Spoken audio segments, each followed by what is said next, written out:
आज हम नया टॉपिक लेकर के आए हैं और कक्षा 10 की राजनीति विज्ञान लोकतांत्रिक राजनीति, जिसका पहला चैप्टर है सत्ता की साझेदारी। इसको आज एक ही टॉपिक में विस्तार से पढ़ेंगे, समझेंगे। सत्ता की साझेदारी होती क्या है। सबसे पहले सत्ता की साझेदारी होती क्या है देखेंगे। देखिए, हम दो उदाहरणों से इसको समझेंगे, लेकिन इससे पहले थोड़ा सा ये देख लेते हैं कि सत्ता की साझेदारी क्या होती है। देखिए, एक होता है एकात्मक शासन, एक होता है एकात्मक शासन और एक होता है संघात्मक शासन। एक कौन सा होता है? एकात्मक शासन होता है और दूसरा होता है संघात्मक शासन। एकात्मक शासन में शक्तियों का एक जगह पे केंद्रीकरण होता है, यानी शक्तियां वितरित नहीं होती, एक ही जगह पर केंद्रित होती हैं और इसके जो नीचे अधीन जो इकाइयां हैं वो एक शक्ति के नीचे अधीन काम करती हैं, नीचे काम करती हैं। लेकिन संघात्मक में अलग अलग स्तरों पर क्या होता है, शक्तियों का वितरण होता है और वो सब जो सरकारें हैं, चाहे केंद्र की सरकार है, राज्यों की सरकारें हैं या क्षेत्रीय सरकारें हैं, वो अपने अपने स्तर पर अपने अपने क्षेत्र में स्वतंत्र होकर के काम करती हैं। तो सत्ता की साझेदारी है, इस मॉडल को कई देशों ने अपनाया है, जिसमें भारत भी है। इस अध्याय में दो देशों के जरिए इस बात को समझाने का प्रयास किया गया है। एक बेल्जियम है और एक है श्रीलंका। बेल्जियम और श्रीलंका के उदाहरण के द्वारा ये समझाने की कोशिश की गई है कि सत्ता की साझेदारी आवश्यक है या नहीं। ठीक है, तो सबसे पहले हम इन दोनों की बात करते हैं, बेल्जियम की और श्रीलंका की।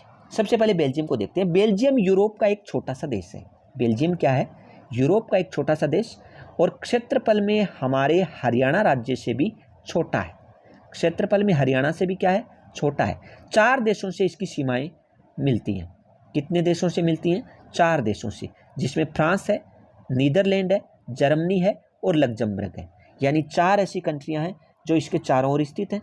इसकी आबादी 1 करोड़ से कुछ अधिक है, यानी हरियाणा की आबादी से करीब आधी। हरियाणा की आबादी से करीब आधी। लेकिन छोटा होने के बावजूद इसकी जो जातीय बनावट है ना, वो बड़ी जटिल है। और यहाँ पे 59% हिस्सा कौन सा है?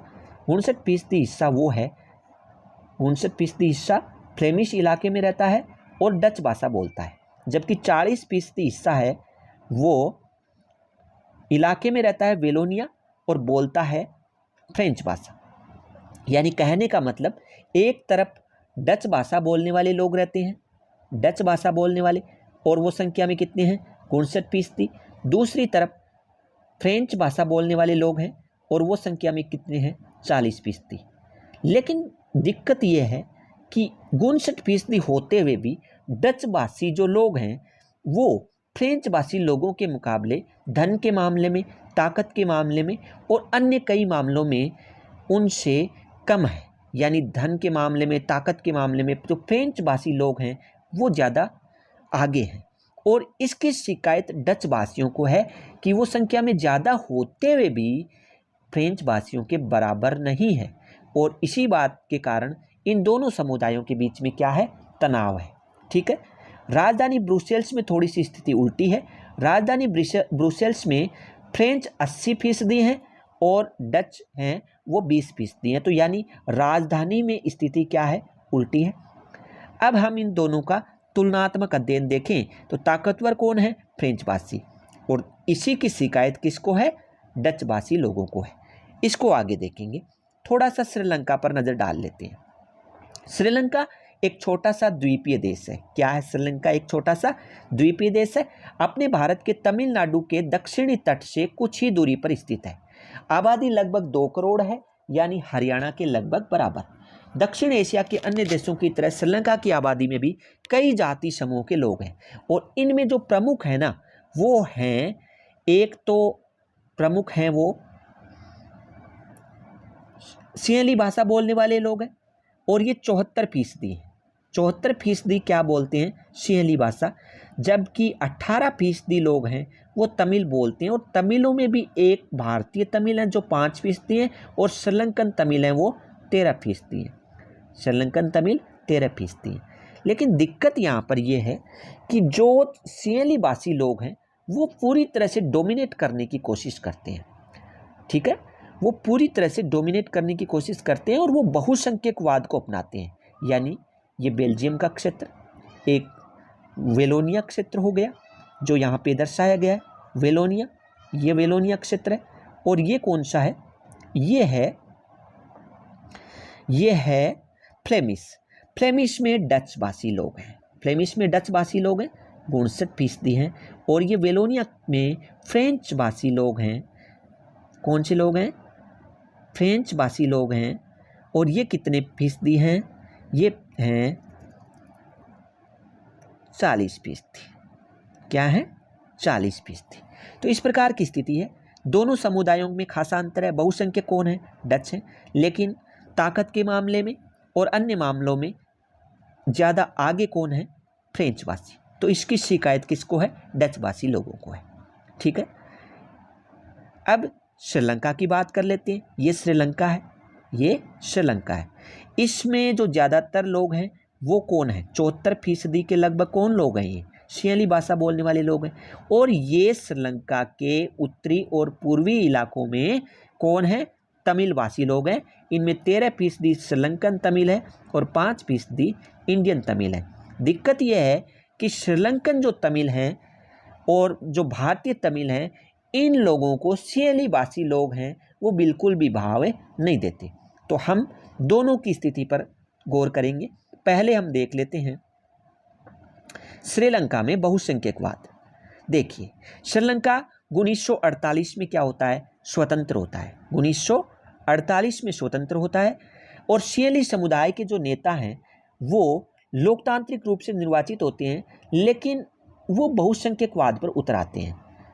उन्होंने एक कानून बनाया 1956 में, जिसके तहत तमिलों को दरकिनार करके सियाली को क्या कर दिया, राजभाषा घोषित कर दिया। पहला क्या किया इन्होंने, सियाली को राजभाषा घोषित कर दिया। सरकारी नौकरियों और विश्वविद्यालयों में तमिल लोगों की उपेक्षा करनी शुरू कर दी। प्राथमिकता किसको देनी शुरू कर दी, सियाली लोगों को। और सियालियों का जो धर्म था बौद्ध, उसको बढ़ावा दिया, उसको संरक्षण दिया। यानी एक एक करके सारे फैसले किसके पक्ष में लिए जा रहे थे, सारे फैसले सियाली लोगों के पक्ष में लिए जा रहे थे। और इसी बात से तमिल लोगों की नाराजगी क्या है, बढ़ती गई। तमिल लोगों ने भी अपनी भाषा और संस्कृति को लेकर के उनसे आवाज़ उठाने की कोशिश की, उनसे मांग की।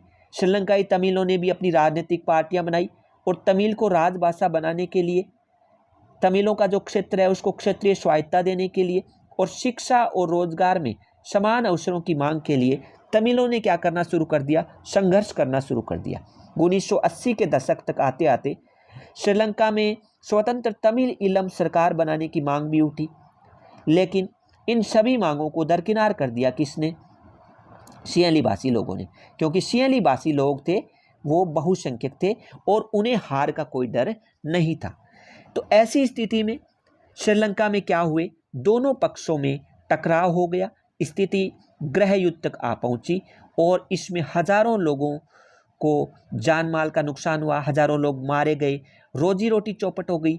और एक श्रीलंका जिसका रिकॉर्ड विकास के मामले में, शिक्षा के मामले में, स्वास्थ्य के मामलों में अच्छा था, वो श्रीलंका खराब स्थिति में पहुंचने लगा। उसके लोगों की सामाजिक और आर्थिक जीवन में परेशानियां पैदा होनी शुरू हो गई और 2009 में जाते जाते ये गृह युद्ध क्या हुआ, समाप्त हुआ। दूसरी तरफ बेल्जियम है, दूसरी तरफ बेल्जियम है। बेल्जियम ने क्या किया, थोड़ा सा समझदारी भरा निर्णय लिया और 1970 से 73 के बीच में 4 बार संविधान में संशोधन केवल इस बात के लिए किए कि वहाँ के किसी भी आदमी को बेगानेपन का एहसास नहीं होना चाहिए, सब लोग मिलकर रहें, सब लोग मिलजुल करके रहें। यानी एक ऐसा मॉडल इन्होंने बनाया। क्या क्या फैसले किए इसमें, पहला फैसला, डच भाषी और फ्रेंच भाषी दोनों ही केंद्रीय सरकार में होंगे और दोनों ही जो समूह हैं उनके मंत्रियों की संख्या समान होगी और कुछ कानून तभी बन सकेंगे जब दोनों इस पर क्या होंगे, सहमत होंगे। दूसरा फैसला क्या लिया गया, केंद्र सरकार की अनेक शक्तियों को किसको सौंपा गया, क्षेत्रीय सरकारों को, और ये राज्य सरकारें केंद्रीय सरकारों के अधीन नहीं थी। यानी एक तरीके से संघात्मक मॉडल अपनाया इन्होंने 1993 में। ब्रुसेल्स इनकी क्या थी, राजधानी। ब्रुसेल्स में एक अलग सरकार बनाई गई और दोनों समुदायों का समान प्रतिनिधित्व यहाँ पे दिया गया। फ्रेंच भाषी लोगों ने ब्रुसेल्स में समान प्रतिनिधित्व के इस प्रस्ताव को क्या कर दिया, स्वीकार किया, क्योंकि डच भाषी लोगों ने भी केंद्रीय सरकार में बराबरी का प्रतिनिधित्व स्वीकार किया था। इस प्रकार केंद्रीय और राज्य सरकारों के अलावा इन्होंने एक और तीसरे स्तर की सरकार बनाई। कौन सी सरकार? सामुदायिक सरकार, यानी डच, फ्रेंच और जर्मन बोलने वाले समुदाय के लोग इसका क्या करेंगे, चुनाव करेंगे और इस सामुदायिक सरकार को संस्कृति, शिक्षा और भाषा जैसे मसलों पर फैसले लेने का अधिकार दिया गया। देखने में बेल्जियम का मॉडल थोड़ा सा जटिल लग सकता है, लेकिन ये बहुत ही सफल रहा और एक समय जो बेल्जियम तनाव की स्थिति में आ गया था, गृह युद्ध की आशंकाएं उत्पन्न हो गई थी, उन आशंकाओं पे क्या लग गया, विराम लग गया और बेल्जियम भाषा के आधार पर जो दो टुकड़ों में बंट सकता था वो नहीं हुआ। ब्रुसेल्स को बाद में यूरोपीय संघ का मुख्यालय भी बनाया गया, यानी यूरोपीय देशों ने भी बेल्जियम मॉडल की क्या की, प्रशंसा की।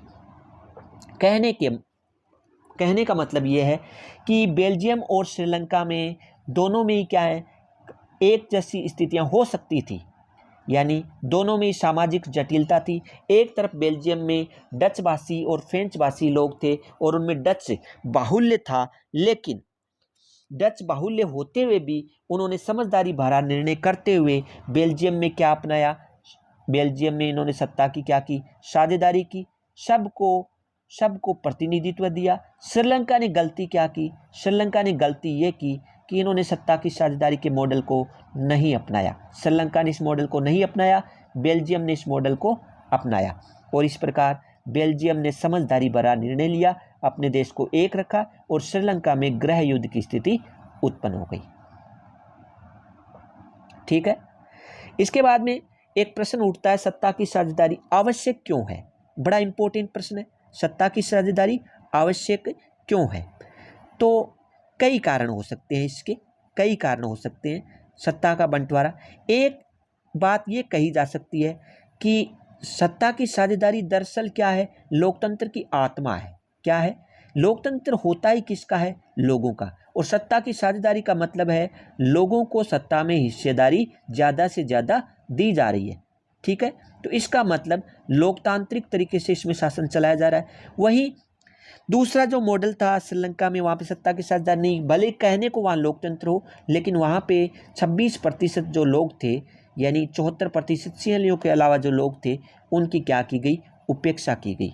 इस प्रकार सत्ता की साझेदारी जरूरी है। पहला, एकता को बनाए रखने के लिए। किसके लिए जरूरी हो गई? देश की एकता को, अखंडता को बनाए रखने के लिए सत्ता की साझेदारी आवश्यक हो गई। ठीक है। दूसरा, लोकतांत्रिक संविधान की जो बुनियादी व्यवस्था है और उस लोकतंत्र की आत्मा है, उसको बनाए रखने के लिए सत्ता की साझेदारी क्या है, आवश्यक है। तो इस प्रकार दो बातें हम कह सकते हैं, एकता को बनाए रखने के लिए और लोकतंत्र को कायम रखने के लिए सत्ता की साझेदारी क्या है, जरूरी है। ठीक है। इसके बाद में खलील का एग्जाम्पल दिया गया है। ये लेबनान की बात है। लेबनान का एक शहर है बेरूत। शहर क्या है? बेरूत। यहाँ पे खलील नाम का एक व्यक्ति है। खलील के पिता ऑर्थोडॉक्स ईसाई हैं, माता सुन्नी मुसलमान है। आधुनिक शहर के लिए अनूठी बात नहीं है कि दोनों शादी करते हैं। ठीक है, लेकिन यहाँ पे होता क्या है, गृह युद्ध हो जाता है। कि क्यों हो जाता है? विभिन्न समुदायों में मेलजोल खत्म हो रहा था, गृह युद्ध हो गया। इसमें खलील के चाचा को भी अपनी जान गंवानी पड़ी। लेकिन बाद में क्या हुआ, गृह युद्ध की समाप्ति के बाद लेबनान के नेताओं ने मिलकर के बैठ करके फैसले किए कि क्या फैसले करें ताकि आगे इस प्रकार के गृह युद्ध की संभावनाएं नहीं हो। तो उन्होंने क्या किया, सत्ता की साझेदारी के एक मॉडल को अपनाया। हालांकि ये मॉडल उतना प्रभावी हम नहीं कह सकते, क्योंकि इसमें फिक्स कर दिया गया सब कुछ कि देश का राष्ट्रपति कौन होगा, मैरोनाइट पंथ का कैथोलिक होगा। प्रधानमंत्री कौन होगा, सुन्नी होगा। उप प्रधानमंत्री कौन होगा, ऑर्थोडॉक्स ईसाई होगा। संसद का अध्यक्ष कौन होगा, शिया मुसलमान होगा। यानी इस प्रकार से क्या कर दिया, सब कुछ फिक्स कर दिया गया। हालांकि इसके बाद में वहाँ पे और कोई गृह युद्ध नहीं हुआ, लेकिन जब खलील बड़ा हुआ, वह लोकप्रिय हो गया, तो उसको लगा कि यार मैं चाहे कितना ही लोकप्रिय हूँ, लेकिन मैं देश के सबसे बड़े पद राष्ट्रपति तक नहीं पहुँच सकता। क्यों? कि न तो मैं माँ के धर्म को अपनाऊं तो भी नहीं पहुंच सकता, पिता के धर्म को अपनाऊं तो भी नहीं पहुंच सकता, और इन दोनों धर्मों को नहीं अपनाऊं तो भी नहीं पहुंच सकता। यानी सामान्य लोकतंत्रों की तरह हमारे देश में लोकतंत्र क्यों नहीं है, क्यों सामान्य देशों की तरह यहाँ पर चुनाव नहीं करवाए जा रहे, और यही कहानी सुनाई जा रही है। ठीक है, तो एक तरीके से देश की एकता की दृष्टि से जो यहाँ पे फैसला लिया गया उसको सही भी कह सकते हैं, लेकिन दूसरी तरफ से लोकतांत्रिक तरीके से देखें तो कोई व्यक्ति यदि लोकतांत्रिक तरीके से आगे बढ़ना चाहता है तो पर्याप्त संभावनाएं यहाँ पर नहीं थी। ठीक है, इस प्रकार की स्थितियां बनी। इसके बाद में सत्ता की साझेदारी के रूपों पर चर्चा होगी। सत्ता की साझेदारी के 4 मोटे मोटे रूप हैं। कितने रूप हैं? 4। पहला रूप है वो क्षैतिज है। क्षैतिज आधार पर, यानी एक ही स्तर पर कार्यपालिका, व्यवस्थापिका और न्यायपालिका में सत्ता की शक्तियों का क्या कर दिया? बंटवारा कर दिया। यानी एक ही स्तर पर जब बंटवारा किया जाता है तो इसको क्या बोलते हैं? क्षैतिज वितरण, सत्ता का क्षैतिज वितरण। और इसमें सारे अंग हैं वो अपनी अपनी शक्तियों का प्रयोग भी करते हैं और ये भी तय करते हैं कि कोई भी अंग सत्ता का असीमित उपयोग नहीं कर सके, यानी एक दूसरे पर अंकुश भी रखते हैं। और इस प्रकार की व्यवस्था को कहा गया नियंत्रण और संतुलन की व्यवस्था। कैसी व्यवस्था कहा गया? नियंत्रण और संतुलन की। तो यह क्षैतिज वितरण हो गया जिसमें एक ही स्तर पर 3 भागों में बांट दिया, व्यवस्थापिका, कार्यपालिका और न्यायपालिका। दूसरा है ऊर्ध्वाधर वितरण। इसमें क्या किया गया? इसमें यह किया गया, एक ऊपर केंद्रीय सरकार रख दी, फिर राज्यों की सरकारें रख दी और फिर क्षेत्रीय सरकारें रख दी। ठीक है, क्षेत्रीय सरकारें रख दी, यानी विभिन्न स्तरों पर सत्ता का वितरण कर दिया गया। सब अपने अपने मामले में क्या होते थे? अपने अपने क्षेत्र में स्वायत्त होते थे। तीसरा वितरण किस प्रकार किया गया? जैसे बेल्जियम में किया गया, सामाजिक समूहों के आधार पर, भाषा, धार्मिक समूहों के आधार पर, जैसे सामुदायिक सरकार बनाई थी बेल्जियम में, तो वो रूप हो गया। और चौथा कौन सा हो गया? दबाव समूह है। कौन सा हो गया? दबाव समूह है, हो गया। सत्ता के बंटवारे का चौथा रूप आंदोलन और दबाव समूह है। जैसे दबाव समूह बनाए जाते हैं, जैसे कई आंदोलन भी किए जाते हैं और उन आंदोलनों के जरिए सरकार को झुकाने का प्रयास किया जाता है। ये दबाव समूह बनाए जाते हैं, जैसे विभिन्न प्रकार के मजदूरों के संगठन हैं, कर्मचारियों के संगठन हैं, है ना, इस प्रकार के संगठन हैं, जैसे किसानों का संगठन है। ये संगठन सरकार पर दबाव, इनके क्या होते हैं? एक समान हित होते हैं और अपने हितों के लिए क्या करते हैं? सरकार पर दबाव डालकर सरकार की नीतियों को क्या करते हैं? प्रभावित करते हैं। और इस प्रकार इस पार्ट में इन चीज़ों को रखा गया है। इसके बाद में प्रश्न आ गए। प्रश्नों का एक कल अलग से वीडियो बनाऊंगा।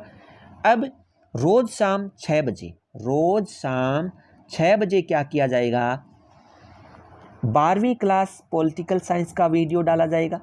और आगे मैं आपको बता दूं, बोर्ड पर ये वीडियो उपलब्ध होंगे, मतलब बहुत ही साफ तरीके से, बहुत ही स्पष्ट तरीके से, सटीक तरीके से आपको समझाया जाएगा।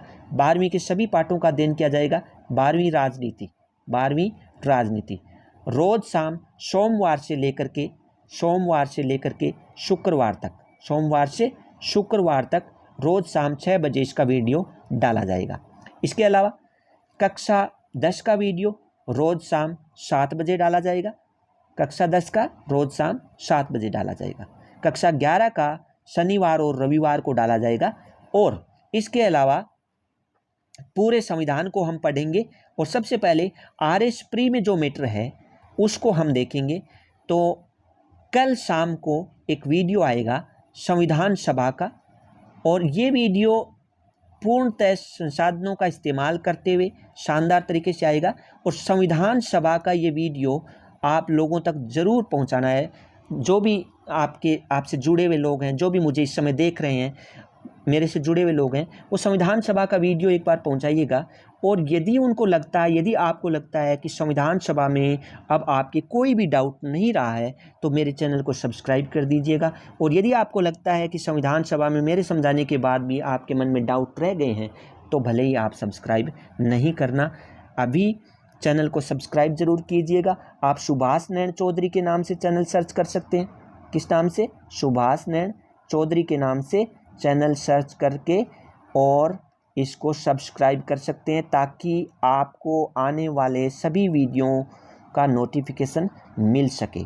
ठीक है, इसके अलावा मेरा भी हौसला बढ़ेगा कि मेरे से लोग जुड़ रहे हैं। पूरी कोशिश करूँगा, पूरी नहीं, आपको विश्वास दिलाता हूँ कि आगे आने वाले वीडियो हैं उनकी क्वालिटी बहुत शानदार होगी।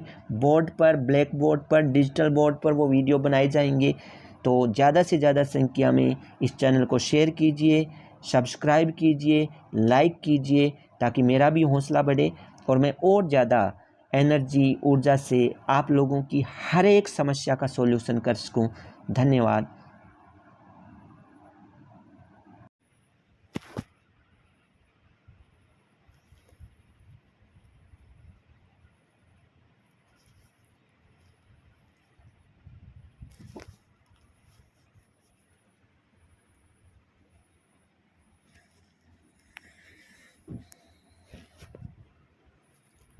गुड इवनिंग सभी को। आज लेकर के आया हूं मैं आप सबके लिए